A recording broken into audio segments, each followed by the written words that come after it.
get this started, when we're talking about addressing our dogs pulling on the walk, there's a few things that we need to take care of first.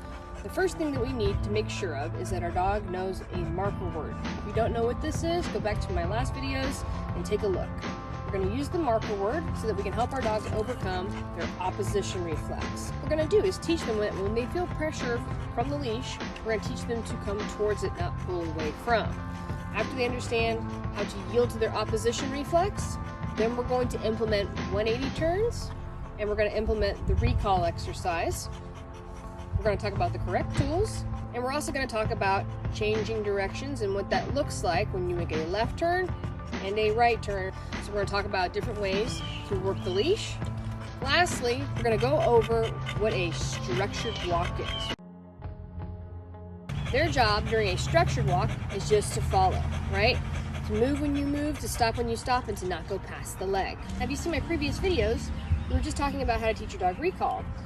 Now, when a dog understands that they should yield to leash pressure, yes, we want to make sure that they have that understanding first before we proceed any further.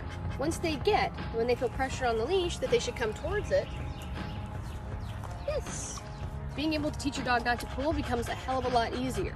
See, I have him, and he goes out too far ahead of me. I'm going to call him back. Come. Yes, good boy. If he's on my left side and I'm going to implement left turns, I'm going to pick up my right leg and swing it. Good job. So I'm going to do a right turn. I'm going to release the pressure on the leash. Yes. As he slips back up into heel position, that's when I'm going to mark yes at the moment that he turns. And as you continue to practice this, you'll be able to close that range more and more so it's closer and closer into heel position. Yes. With the left turn, I'm going to keep it shorter. Yes. Piece of food down by your foot, and you're going to add a little bit of leash pressure towards you. When your dog slips up into heel position by your foot, you're going to mark yes, and then they're going to eat the food. So it should look something like this. Yes. Then you're going to move away.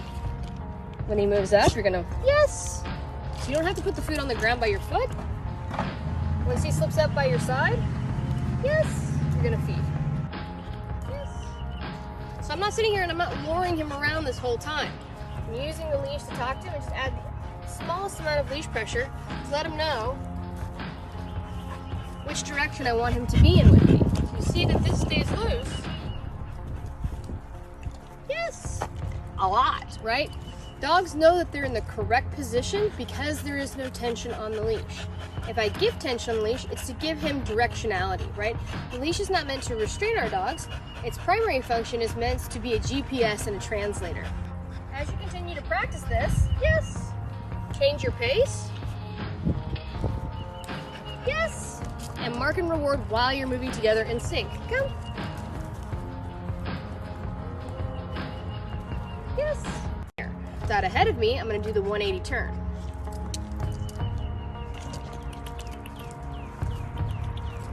Yes. Now, structured walk means while we're doing this, I don't want him to put his nose down and sniff the grass like this. If that nose goes to the ground while we're on the walk, I'm going to make sure that I give him guidance with the leash to pull his head back up.